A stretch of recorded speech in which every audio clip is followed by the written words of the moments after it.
Continuamos entonces con nuestro capítulo de jurisdicción. Estábamos hablando de la delegación de jurisdicción, hasta ahí habíamos llegado. Y decimos que como figura es viable y colocamos los ejemplos pertinentes. La usurpación de la jurisdicción. Usurpar es quitar, arrebatar. Esta sí está prohibida. Prohibida y se trata por asumir sin tenerla jurisdicción o por extralimitar esa jurisdicción. Entonces, en esos casos genera una nulidad, no es permitido en Colombia usurpar la jurisdicción. Por eso siempre hay que primero establecer jurisdicción para luego establecer competencia. La derogación de la jurisdicción. Esa figura sí está permitida y es el claro ejemplo lo tenemos en el paso a un tribunal de arbitramiento. ¿En qué consiste esto? Que en Colombia existe la facultad, por ejemplo, de que si usted tiene un contrato, usted puede establecer una cláusula entre ese contrato que se denomina cláusula compromisoria, en la cual usted dice, manifiesta, las dos partes, claro, porque acuérdense que todo contrato es un acuerdo de voluntades, entonces en la cláusula las dos partes dicen que si se llegase a presentar un inconveniente en el desarrollo del proceso, para resolverlo no acudirían a la rama judicial del poder público, sino acudirían a un tribunal de arbitramiento. Entonces allí, ¿qué es lo que están haciendo? Las partes, y en Colombia se permite que por voluntad propia puedan manifestar que esa controversia no la van a dirimir ante un juez de la República, sino la van a dirimir ante un tribunal de arbitramiento. Ahí en qué caso, ahí estamos en qué caso, en el caso de la derogación de la jurisdicción. Y si se llega a presentar el asunto ante un juez, pues alguna de las partes perfectamente puede decir debemos dar cumplimiento a esta cláusula que nosotros tenemos y pasaría al tribunal de arbitramiento, porque aquí cabría entonces la figura de la derogación de esa jurisdicción. Los conflictos de jurisdicción, ¿se pueden presentar conflictos de jurisdicción? Claro que sí, son muy comunes, ¿no?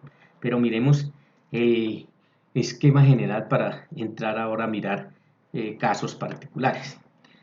Dos eventos. Si se da entre distintas ramas del derecho, o sea, la colisión de jurisdicción, el conflicto de jurisdicción lo tenemos entre distintas ramas del derecho.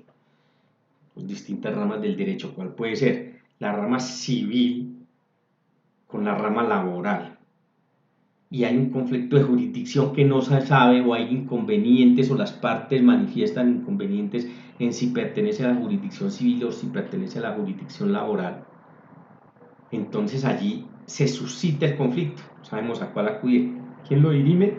Lo dirime el Consejo Superior de la Judicatura. Esta alta corte entonces dirimirá ese conflicto de jurisdicción cuando es entre distintas ramas del derecho.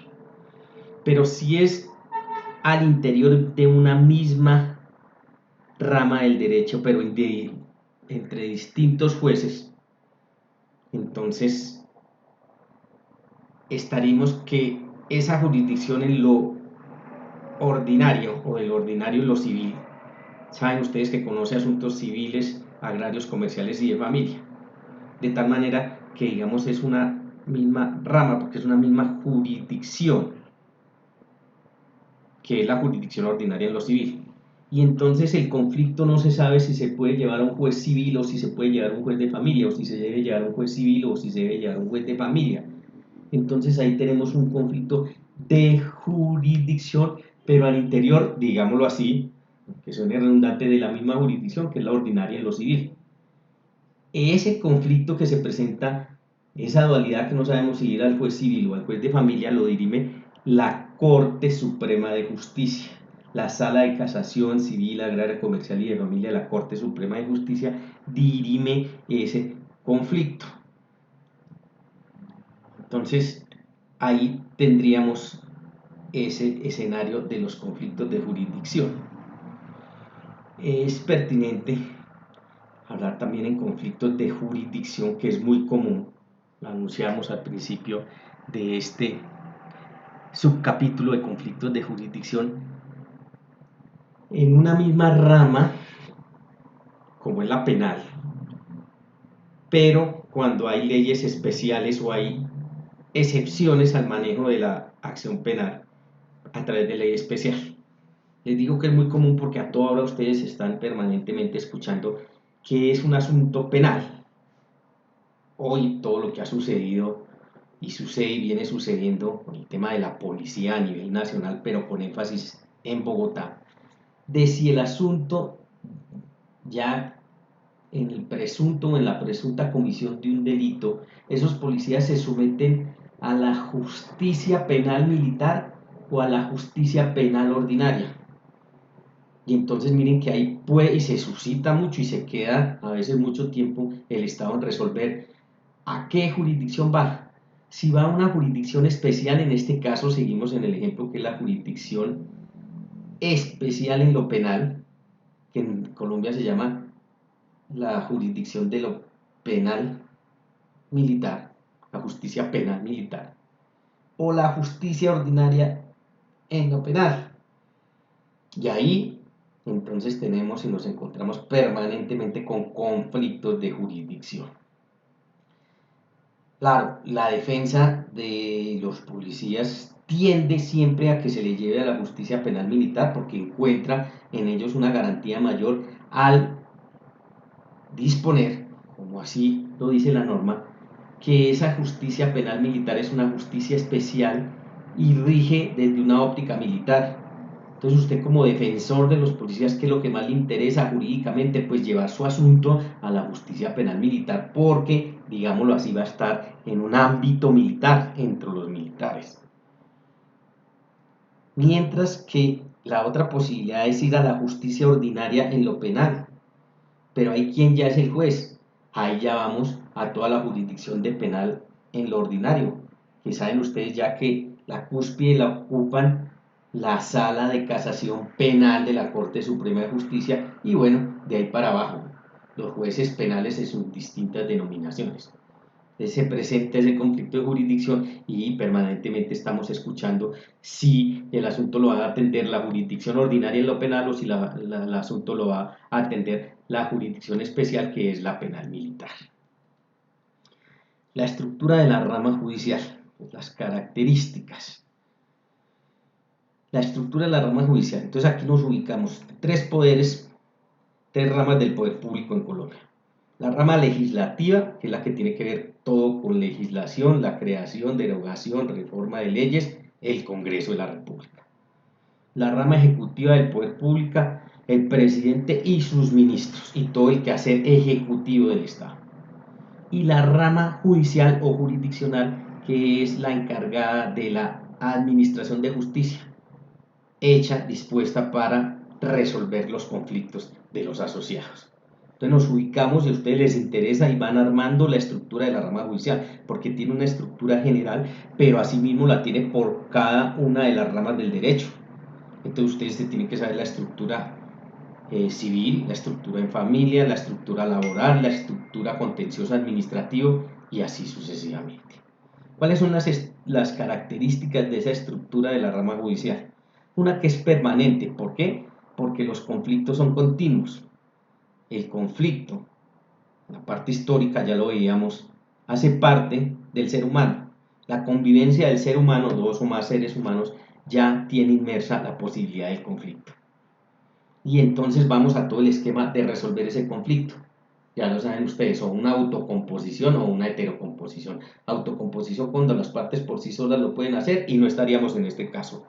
Y la heterocomposición, que es la presencia de un tercero, y aparece todo el quehacer de la rama judicial, porque lo llevamos el caso a un juez, que es un tercero, para que nos lo ayude a dirimir. ¿Por qué? Porque nosotros las partes no fuimos capaces de hacerlo.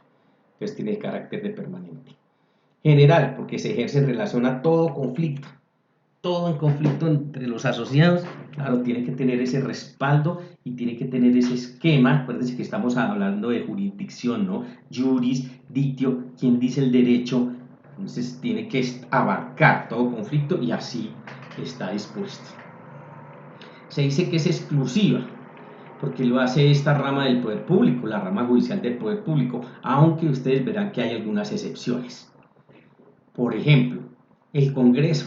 El Congreso tiene algunas funciones jurisdiccionales, entonces miren que cuando a uno no le hablan de una persona que integre la rama judicial y le dicen que cumple funciones jurisdiccionales, pues siempre hay que entender que ahí hay una excepción, porque en Colombia quien ejerce la función jurisdiccional son los integrantes de la rama judicial, pero hay excepciones. El Congreso, por ejemplo, tiene unas funciones específicas en las cuales cumple funciones jurisdiccionales. Y en el artículo 116 de la Constitución encontrarán ustedes también que hay una gran gama de excepciones porque está referida a todos los mecanismos alternativos de solución de conflictos, en los cuales o a través de los cuales hay unas personas que no pertenecen a la rama judicial, pero excepcionalmente cumplen función judicial, como lo es un conciliador, como lo puede ser un árbitro, como lo puede ser un mediador, una autoridad administrativa, en fin. Y la característica de definitiva, y es que producido el fallo, producida la sentencia, hace tránsito a cosa juzgada. Entonces ahí hay que mirar el principio de cosa juzgada. ¿En qué consiste ese principio de cosa juzgada que ustedes ya lo conocen? Que no se puede llevar un caso a otro juez cuando ya ha sido decidido, entre las mismas partes y con base en los mismos hechos. Porque si no, no tendría nunca solución el conflicto. Por eso ese carácter definitivo, que cómo se traduce entre nosotros los abogados en lo que conocemos con el principio de cosa juzgada. Ya les digo, aplicamos, que es que no se puede juzgar dos veces a la misma persona con base en los mismos hechos y entre las mismas partes. ¿Cuáles son los órganos que integran la jurisdicción? Entonces, las distintas jurisdicciones. La jurisdicción, lo decíamos desde el principio de nuestras charlas en este capítulo, es un ente único, pero por razones pragmáticas sabíamos y sabemos que se ha dado el Estado la tarea de dividirlo para poder cumplir con su cometido, y es administrar justicia en todo el territorio nacional sobre todos y cualquier tipo de conflicto. Entonces miramos esas jurisdicciones cómo están integradas. Desde la jurisdicción ordinaria, ya hemos tenido la oportunidad de hablar de ella. ¿De quién? Porque estamos hablando de los órganos que integran las distintas jurisdicciones, porque ya sabemos los conflictos, ¿no? La jurisdicción ordinaria, ¿qué conflictos atiende?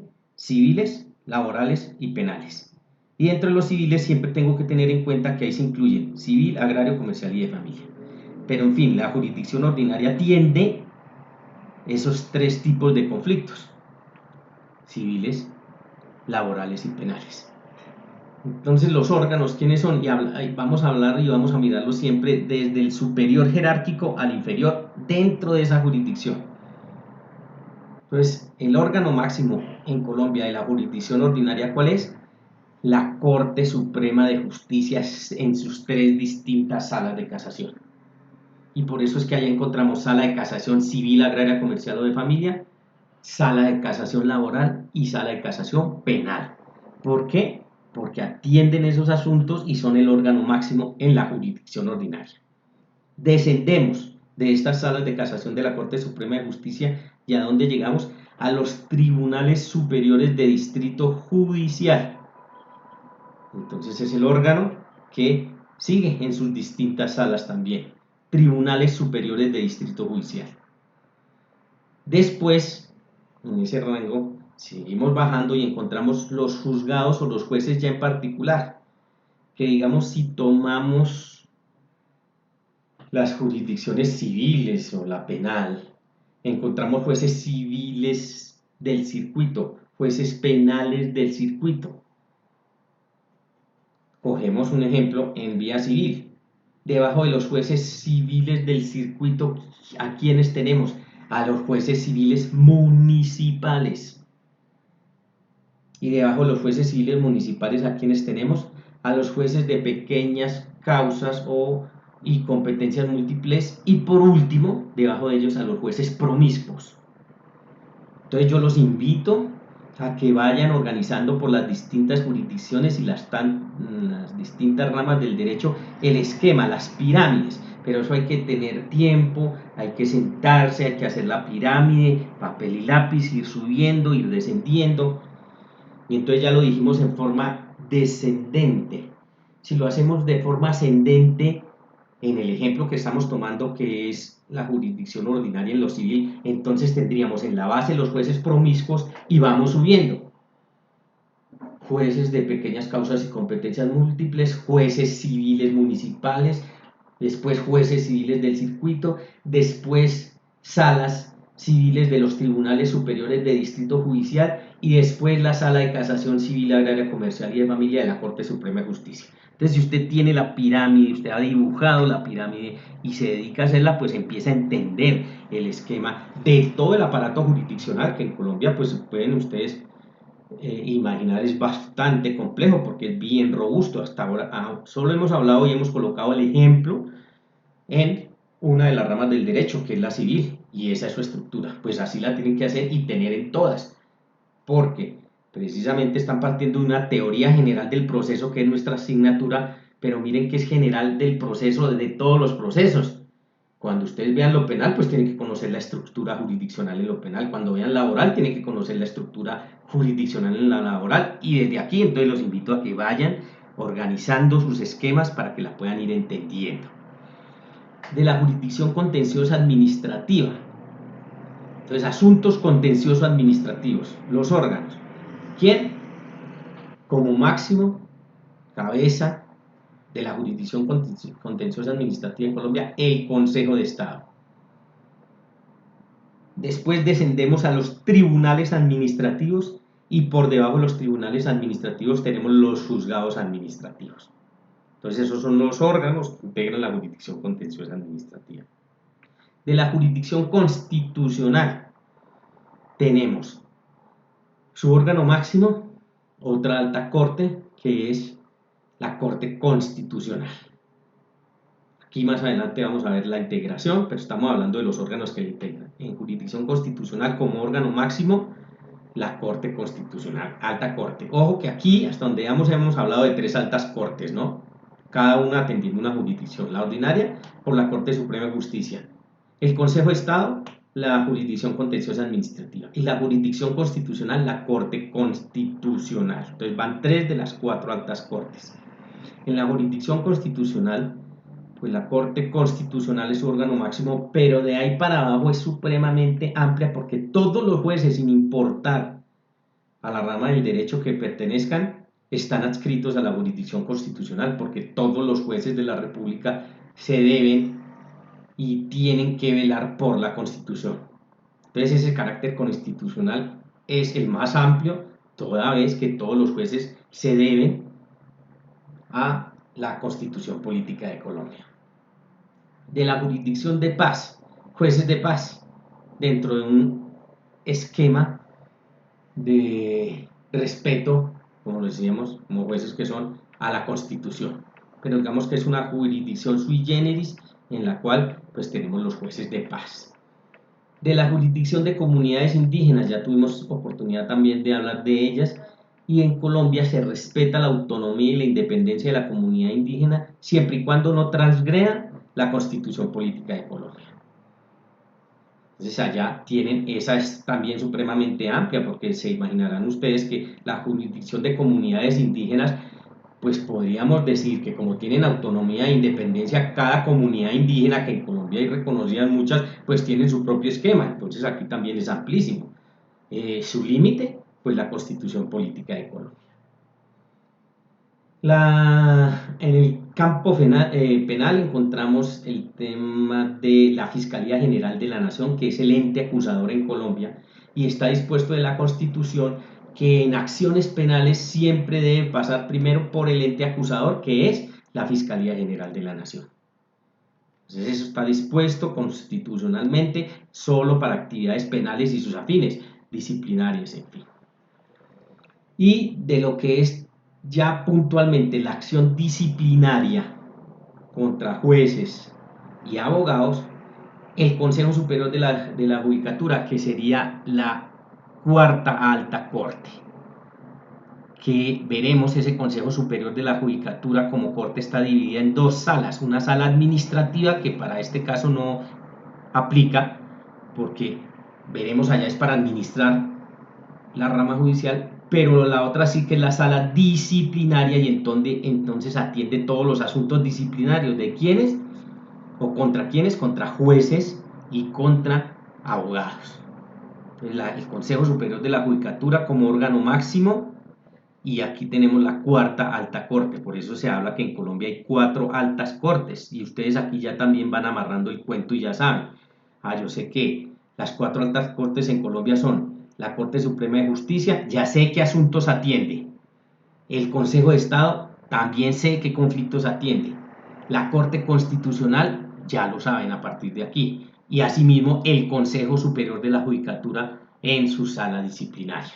Y ahí van armando el organigrama, llamémoslo así, de lo que es la rama judicial. De eso se trata. Entonces quedan con una tarea grande y es empezar a construir las distintas pirámides de las distintas jurisdicciones en Colombia. Por lo tanto, pues de esta manera dejamos esta sesión concluida y continuaremos en nuestro próximo encuentro.